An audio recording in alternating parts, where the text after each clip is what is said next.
Hello and welcome to today's exciting episode. I finally make that Italian tweed in sort of dark blue denim colour up into a jacket. Oh, I love this tweed so much. It's perfect. Perfect, perfect, perfect. Perfect jacket. Now, of course, as is my habit, I didn't start this jacket until way too late in the day. Instead, I got out the Egyptian gold and the gold tweed, and I did some more beading on that. So this is it without the beading. And if you just look at the bust area in particular, so this is the last bit of footage you saw, if you saw the last episode, and I added some beads to the bottom to make the weight of it really nice.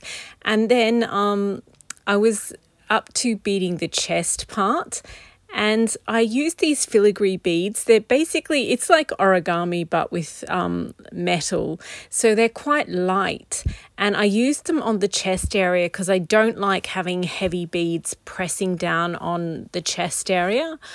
It's just more comfortable if they're lighter, not as heavy beads. But yeah, I did a little bit more on the cuffs as well. But I think on the chest area, I might have used too many of the filigree beads. I don't know. I'll wait until I've done the sleeves to see. But because they're a much more opaque gold than obviously the transparent glass beads bring a darkness to them and a weight to them. But yeah, I don't know. I've left it up there all day while I was working on the other jacket, and sometimes I'm like, that is so nice, and other times I'm like, is it too much? Oh my goodness, I love how without the trace of irony, I'm just like, this tweed is so completely over the top, and the amount of beads that I'm using plus they're gold, and I'm seriously sitting here going, oh no, is it going to be too over the top? Yes, it's too much. It's absolutely too much. But I don't know, it gets to the point where it's so over the top that no one even notices it. So I don't know, I like it. And it's just fun to do such over the top beading. It's so much fun. Yeah, anyway, so I eventually got to this tweed. I love this tweed. I got this Italian tweed, this particular weave in a couple of different colorways, and this is the denim blue one, which probably is my favorite. So because it's a tweed, it's a bit saggy and baggy, so you need a structural layer to support it.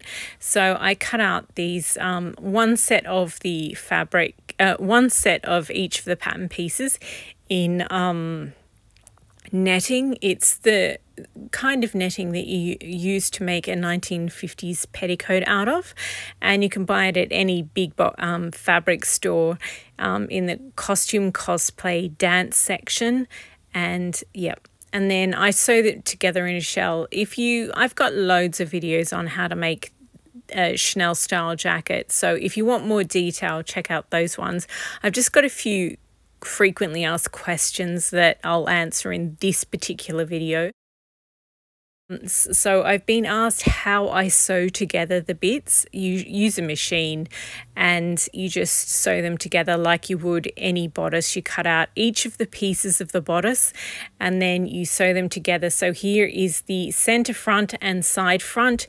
You sew them together, and then the seam allowance, normally I would splay it and hand stitch each side, but because I've been in a rush and I'm trying to make 7 jackets this month, I pushed it to the side, clipped the curve, pushed them both to one side, and then machine sewed over it. Most sewing machines won't be able to do that, so you're going to have to hand sew it. It's also better to hand sew it, but I was in a rush, so yeah. Do as I say, not as I do. And the next question is about thread.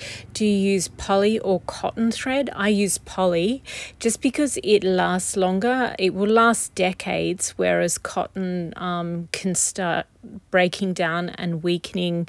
I mean, depending on the colour and, the chemicals in the dye, it can start breaking down remarkably quickly. Also, cotton thread is a bit too fluffy, which isn't good for your sewing machine. So I use Gutermann poly thread in my sewing machine, and then a slightly thicker poly thread for my hand sewing.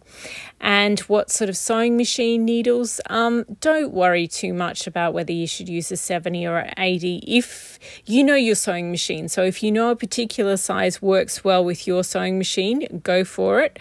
But there is, when you're doing the silk lining, you do need to use Microtex needles. So when you're doing the tweed and the netting, it doesn't really matter because your needle's going to blunten pretty quickly when you're netting is basically sewing plastic, so of course that's going to blunt your needle. So I would, if you only have a limited number of needles, I would sew the silk lining first with your new sharp Microtex needle, and then after that do the actual full jacket, because it just needs to be really sharp for the silk. And speaking of, when you're working with silk, I definitely recommend you buy silk pins. They're only like $10-15, but it will save you a whole lot of heartache because regular pins are just too big and bulky and blunt to use on silk, and it will wreck the silk. Silk's expensive, totally worth it. It lasts decades and it looks beautiful the whole time, whereas a synthetic fabric will look disgusting after a year or two. It just does not age well. But yeah, I definitely recommend Microtex sewing machine needles and also silk pins. So anyway, now it is finally time to get this tweed out. So what I do, I didn't actually film this bit, so I've got an old bit. What I do is I sewed the structural layer together, so the back is in one whole bit and then the two fronts, the left front and the side front, are in whole bits, and I sort of pin them on to the tweed. So this is the back, and then once I pin it, then I hand stitched it, and then I also did the left front and the right front. And once I hand stitched the two layers together, which took forever, then I machine sewed them together at the tops and also at the sides. And yeah, sorry, I spent so long working on beading that Egyptian tweed jacket that I had to sort of really rush this one. I've got one more jacket for this month before the end of the year, the gold one, in 2 days, and I promise I will film every step of the way for that one, but I was just really trying to get this one made. But this tweed is beautiful because I obviously did a lot of hand sewing, and this is me setting the sleeves, so just pinning them into place. And yeah, it's just such a beautiful tweed because obviously when you're hand stitching the tweed to the structural layer, you're just sitting there hand sewing and staring at this beautiful tweed, and oh, it's just so nice. It's got these little magenta and red blobs in it. It's so great. Anyway, so I machine sewed the sleeves on, and then you tuck the seams up into the sleeve, and then you have to sort of hand stitch them. So I pin it all in place to keep everything in the right place, and then I just hand stitch it once from the outside, and then I sort of turn it inside a bit and I hand stitch it again from the inside, and that just keeps the ends of the seam allowance back. And then once that's done, oh, I haven't done the neckline yet, so the next bit I had to do, well, the last bit really, is the neckline, because I'm just making the outer jacket here, and then I'll bead it, and then I'll make the silk lining because I'm lazy. I should really make the silk lining as I go, but I'm making a jacket in a day, guys. Give me a break. Here we go. It's sometimes the tweed looks completely different once it's made up, and this one, it kind of looks like it's teal, doesn't it? It's so weird. And it's like, you know those luminescence? What is it? When the little microby things in the ocean go bright green? It kind of looks like that. It looks like the ocean on a... I know what I'm talking about. Anyway, and yeah, when you see the fabric, it's just so blue with these tiny occasional bits of fluoro green. But the jacket, you can really see the blue lines, which I love. But that's a beautiful bit of yarn. But yeah, it sort of looks like teal from far away, which I wasn't expecting. It very much used to look like denim. So now I'm thinking, so normally with the Italian tweeds, I bead them in a vertical way, but I'm thinking I'll do it horizontal. But I think I'll do this ugly sweater, the vintage knit one, first.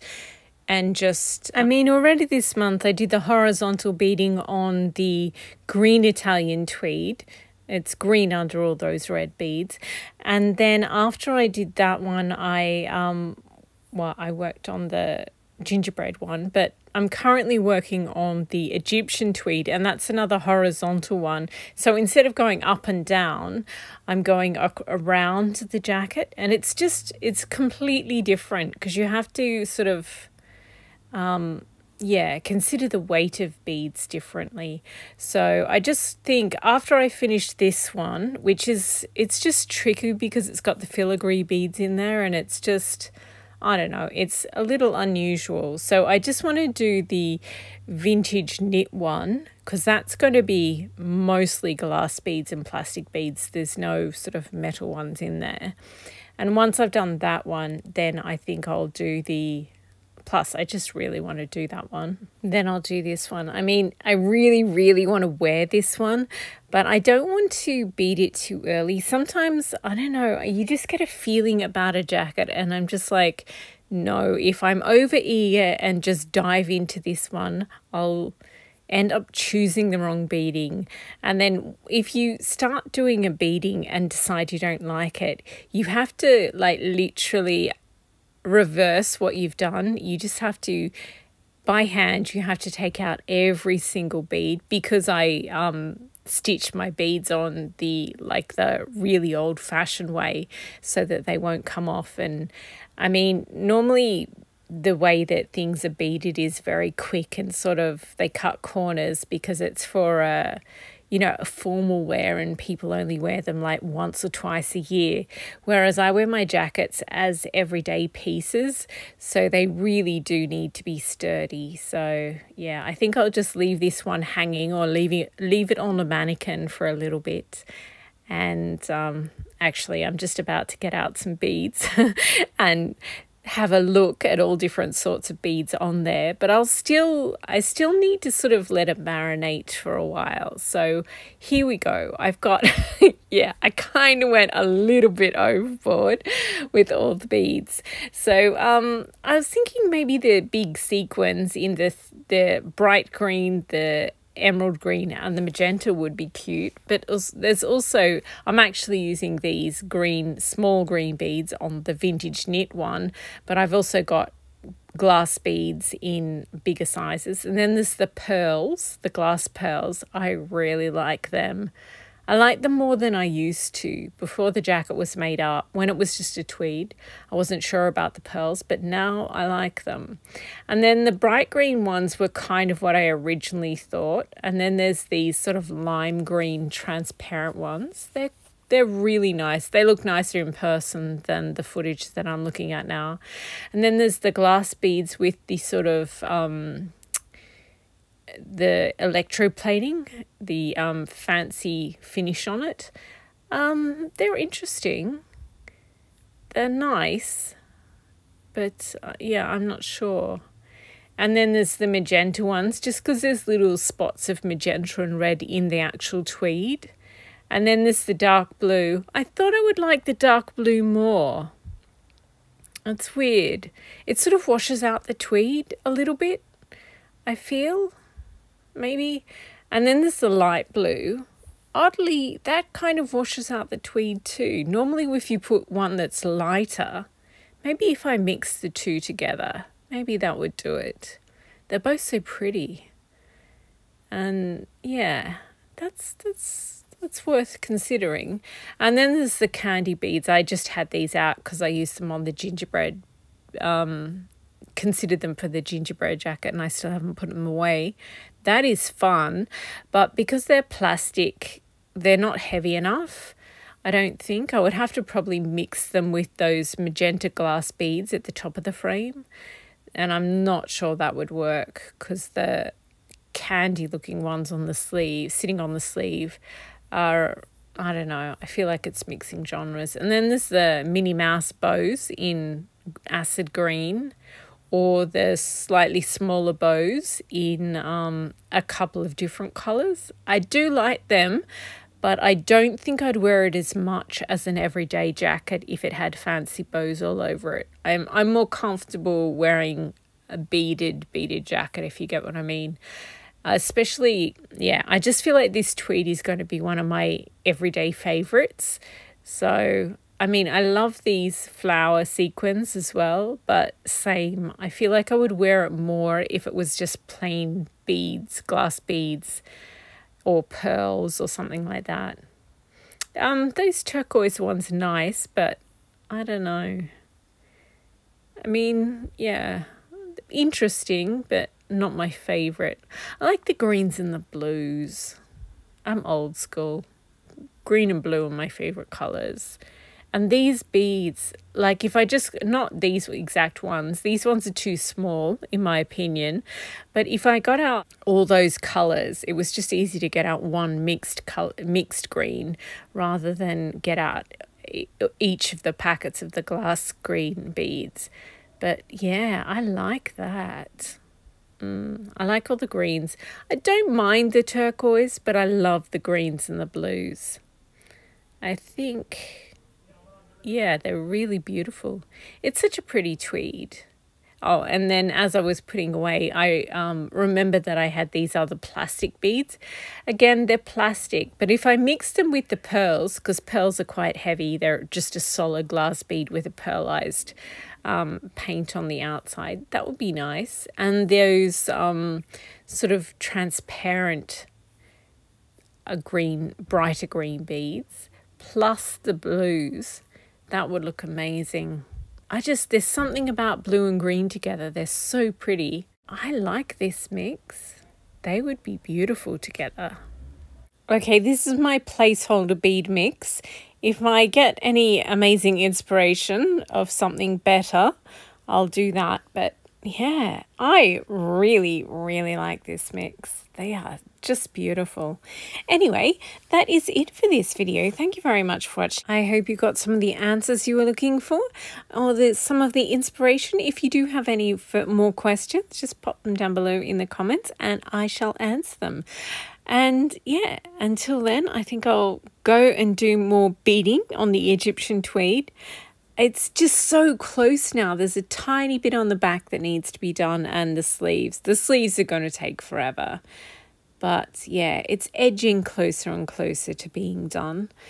And yeah, I think tomorrow I might do some UFOs. So some unfinished things right before the end of the year, and also a little more beading. Thanks again for watching. Happy sewing.